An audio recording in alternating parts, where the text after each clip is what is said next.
Assalamualaikum warahmatullahi wabarakatuh.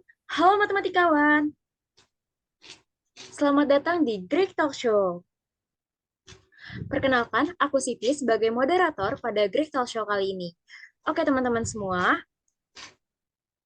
pada talk show kali ini tentu aja aku nggak sendirian loh. Aku bakal ditemenin sama narasumber-narasumber yang kece-kece abis nih.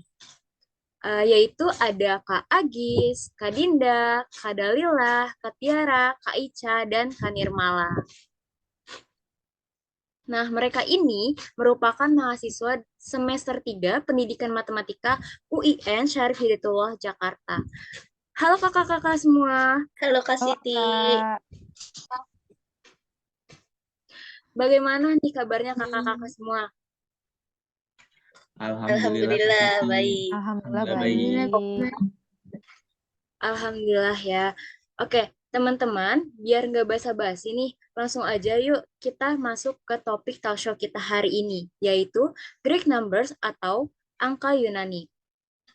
Ngomong-ngomong soal sejarah nih Kak, mungkin Kak Agis sama Kak Dinda boleh nih tolong dijelaskan Kak mengenai sejarah dari sistem numerasi dari Greek numbers atau angka Yunani agar teman-teman di sini juga bisa mengetahui bagaimana proses kehadiran angka Yunani ini terjadi.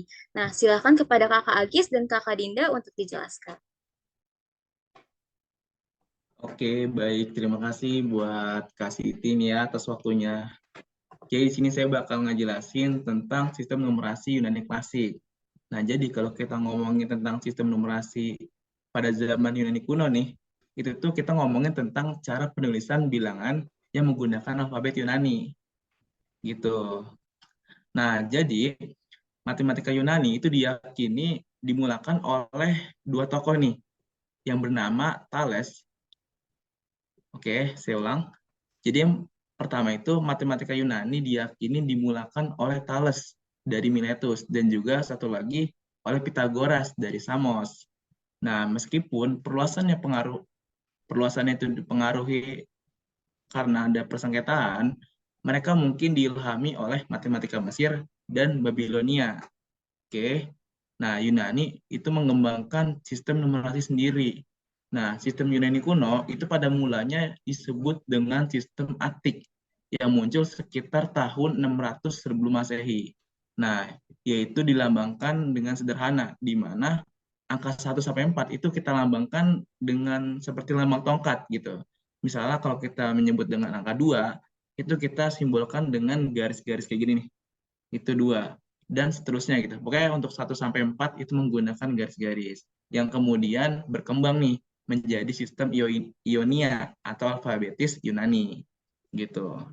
Nah, lanjut nih kita bakal bahas tentang perjalanannya dari awal. Kenapa bisa seperti itu sih? Nah, ini ada kisahnya nih. Nah, mungkin kita bisa lanjut ke slide setelahnya, Kak.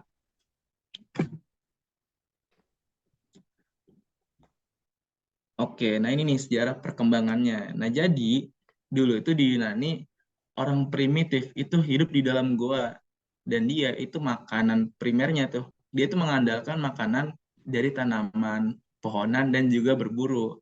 Nah, pada kala itu mereka menganggap peran matematika ini seperti bilangan hitung itu nggak terlalu diperluin.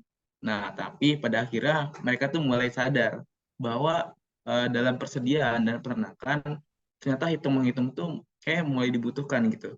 Nah, jadi awal mula mereka menggunakan hitung menghitung itu yaitu dengan membandingkan dua kelompok yang memiliki besaran yang berbeda gitu.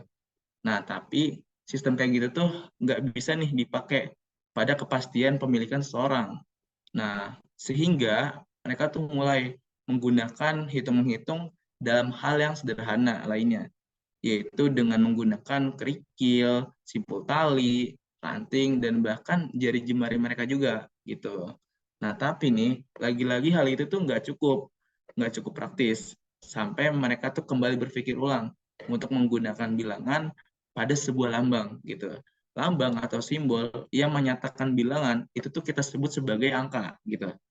Nah, jadi bangsa Yunani itu pada kala itu punya numerasi sendiri, yaitu yang disebut sebagai sistem Yunani kuno bilangan Atik dan sistem Yunani kuno alfabetik. Begitu.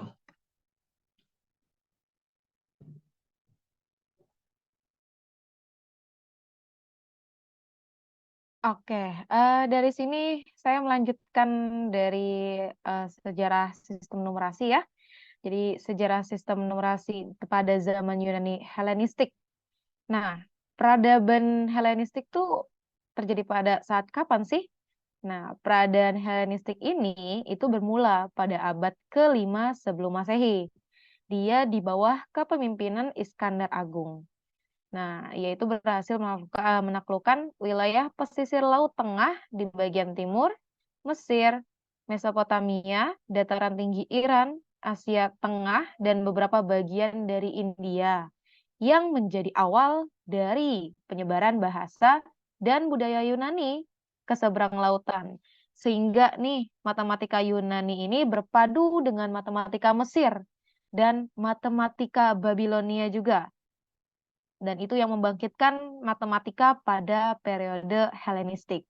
Jadi ada 3 ya teman-teman ya.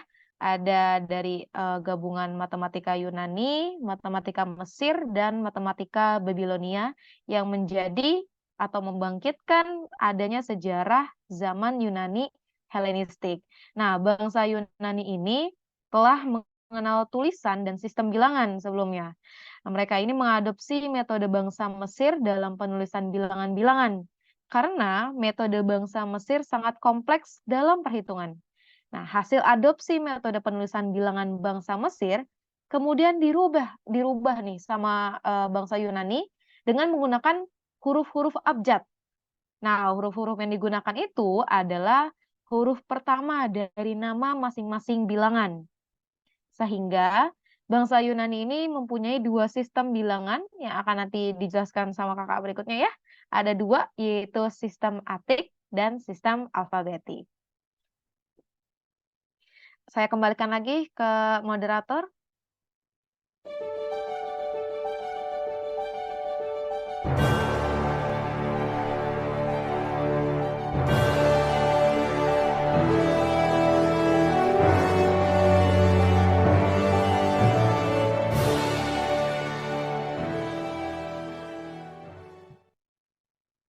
Wah, terima kasih untuk Kak Agis dan Kak Dinda yang sudah menjelaskan. Mungkin dari Kak Dalila, Kak Tiara, Kak Ica, dan Kak Nirmala, bisa tolong dijelaskan Kak mengenai apa itu sistem etik dan sistem alfabetik. Silakan kepada kakak-kakak untuk menjelaskan. Oke, suara aku terdengar jelas? Terdengar, Kak? Jelas, Kak.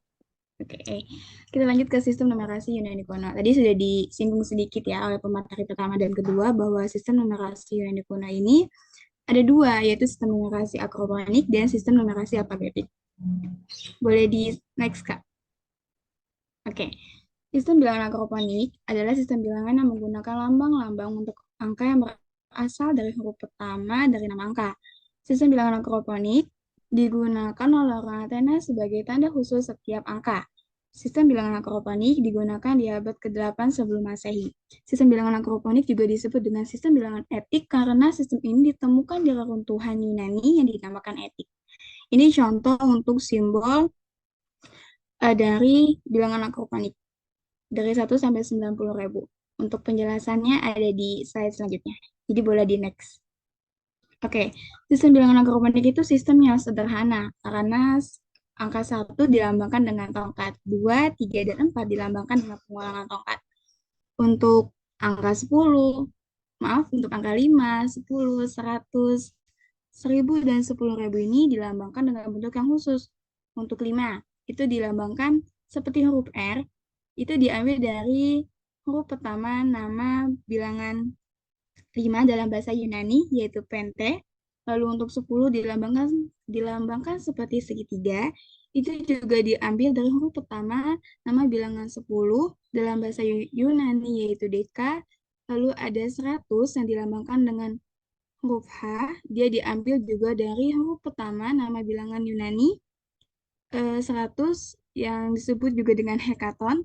Lalu ada 1000 yang dilambangkan dengan X, dia juga diambil dari huruf pertama nama bilangan Yunani 1000 dalam bahasa, nama bilangan Yunani 1000 yang disebut dengan helioi. Lalu ada 10.000 yang dilambangkan dengan huruf M yang diambil dari nama bahasa Yunaninya yaitu Morioi. Ini juga ada tulisan bahasa Yunaninya ya. Jadi boleh di slide, Kak. Boleh di next maksudnya. Oke, selanjutnya adalah sistem bilangan akroponik. Ini untuk prinsip perkalian. Jadi dalam sistem etik untuk mengalihkan lambang pente dengan deka, hekaton, helioi, morioi ditempatkan di dalam lambang pente.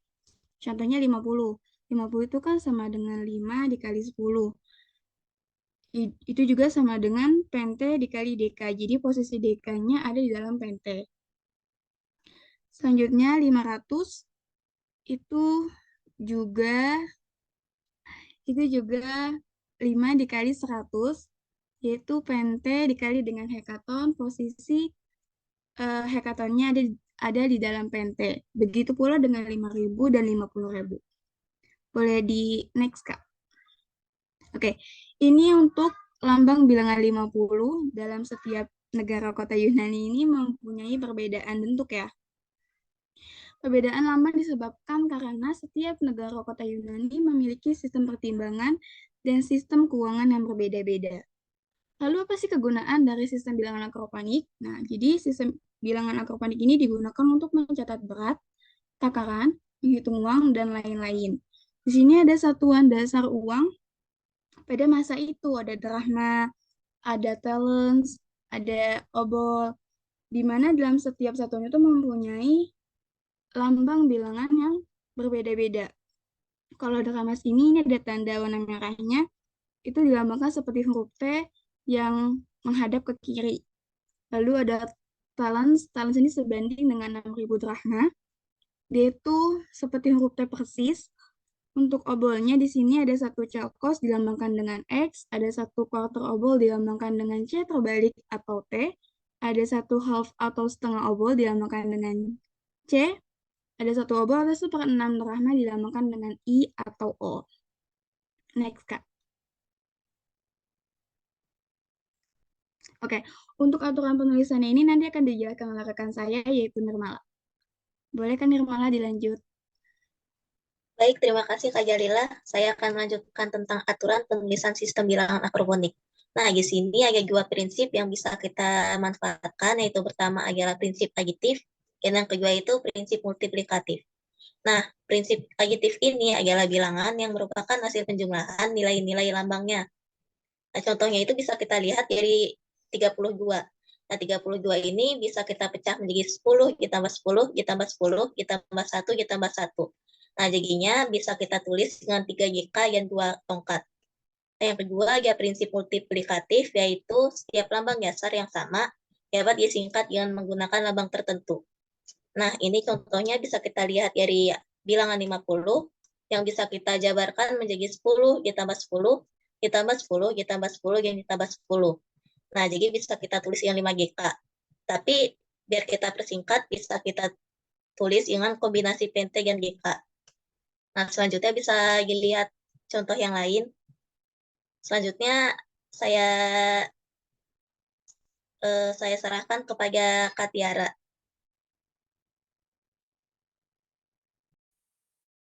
Baik, terima kasih. Nah, tadi kan udah bilangan etik. Sekarang kita lanjut ke bilangan alfabetik. Seperti yang udah dijelasin sama Kak Dinda sama Kak Agis, bilangan alfabetik ini merupakan perkembangan dari sistem bilangan etik. Jadi masih ada beberapa huruf bilangan alfabetik yang menggunakan sistem bilangan etik. Apa sih sistem bilangan alfabetik itu?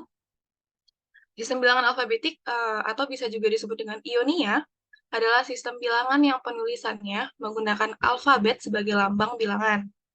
Nah, huruf-huruf alfabetik ini ada 27 huruf. Dengan bilangan dasar yang digunakan adalah 10. Tapi 3 di antara 27 huruf itu sudah hilang atau tidak dipakai lagi, yaitu diagama untuk 6, kopa untuk 90, dan sampi untuk 900. Jadi totalnya itu ada 24. Huruf-hurufnya apa aja? Kakak ada cara unik nih, kakak-kakak, buat memudahkan kita menghafal sistem alfabetik, yaitu dengan menggunakan lagu. Lagunya gini. Lagunya ini tanpa 3 huruf tadi ya. Lagunya. 2, 3, 4. Alfa, beta, gamma, delta, epsilon, zeta, eta, teta, iota, kappa, lambda, mu, si, omikron, vi, rho, sigma, tau, upsilon, vi, chi, si, omega. 2, 3, 4. Alfa, beta, gamma, delta, epsilon, zeta, eta, teta, iota, kappa, lambda, mu, si, omikron, vi, rho, sigma, tau, upsilon, vi, chi, si, omega. Oke, kita boleh lanjut Kak Siti.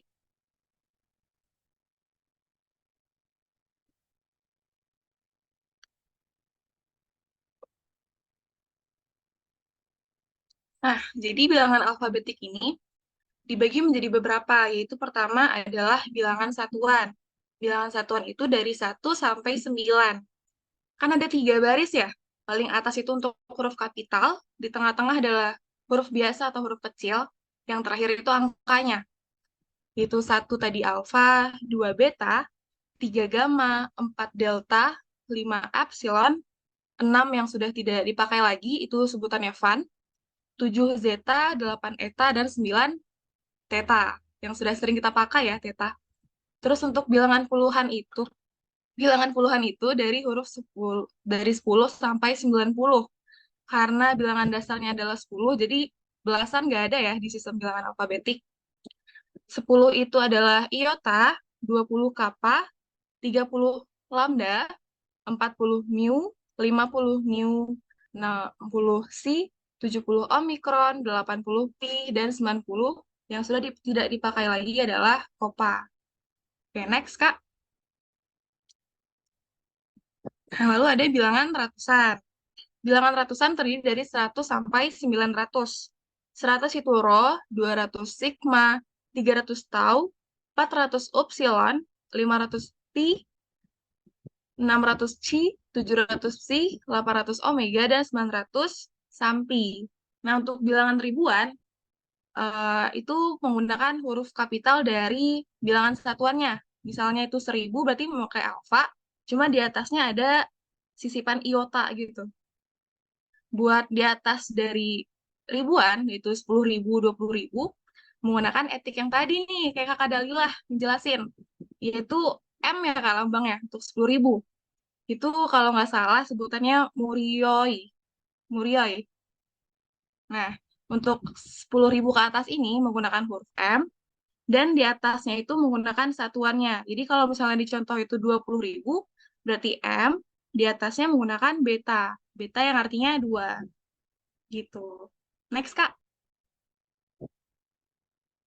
Nah, aturan penulisannya bakal dibantu jelasin sama Kakak Tarisha. Silahkan, Kak Tarisha. Oke, terima kasih Kak Tiara. Langsung aja kita masuk ke pembahasan selanjutnya. Nah, teman-teman tahu nggak sih, kalau bilangan alfabetik itu mempunyai aturan penulisan juga. Apa aja sih aturannya? Nah, yang pertama itu, ketika bilangannya terdiri dari 2 digit, maka caranya itu kita bisa menjumlahkan angka puluhannya dengan angka satuan. Contohnya itu bilangan 28. Bilangan 28 itu kan terdiri dari 20 ditambah 8. Maka jika diubah ke bilangan alfabetik menjadi kata ditambah eta sama dengan kata eta. Nah, yang kedua itu bilangan yang terdiri dari 3 digit. Caranya itu kita bisa menjumlahkan angka ratusan dengan angka puluhannya dan angka satuannya. Misalkan bilangan 245. 245 itu terdiri dari 200 ditambah 40 ditambah 5. Jika diubah ke bilangan alfabetik maka menjadi sigma ditambah mu ditambah epsilon sama dengan sigma mu epsilon. Oke, boleh slide selanjutnya Kak?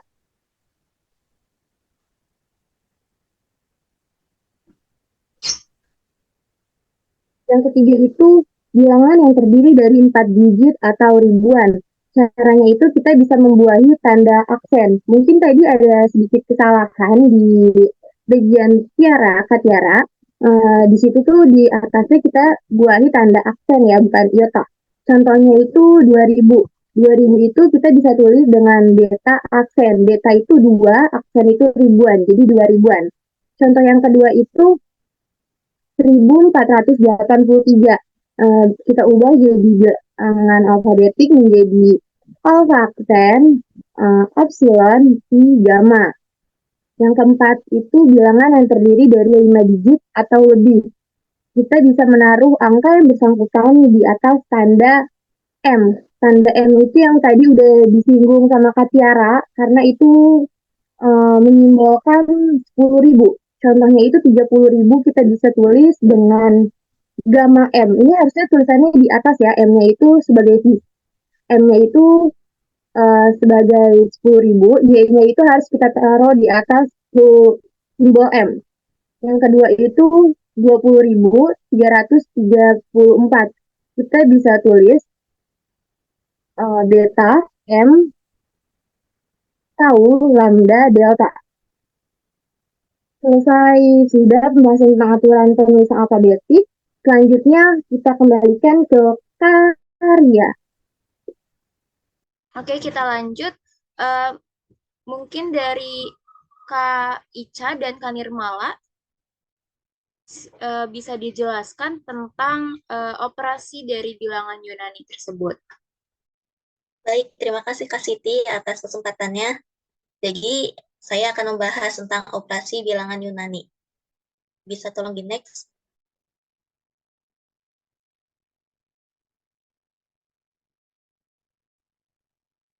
Nah, yang pertama itu saya akan membahas tentang operasi bilangan Yunani, akroponik atau atik. Nah, di sini ada 4 operasi ya. Yang pertama ada penjumlahan, pengurangan, perkalian, dan pembagian. Nah, yang penjumlahan itu bisa kita lihat contohnya. Ada 2 GK, 3 tongkat, ditambah 1 GK, 1 pente, 4 GK. Nah, bisa kita identifikasikan dulu untuk 2 GK dan 3 tongkat itu bisa kita identifikasikan menjadi 23 dan 1 GK, 1 GK, 1 pente, dan 4 GK itu 4 tongkat maksud saya. Nah, ini 1 GK, 1 pente, dan 4 tongkat itu bisa kita identifikasikan menjadi 19. Nah, jadi 23 ditambah 19 itu jadinya kan 42. Nah, lalu kita tuliskan ke dalam bilangan Yunani akroponik menjadi 4 GK dan 2 tongkat. Nah, lalu kita bisa beralih ke pengurangan.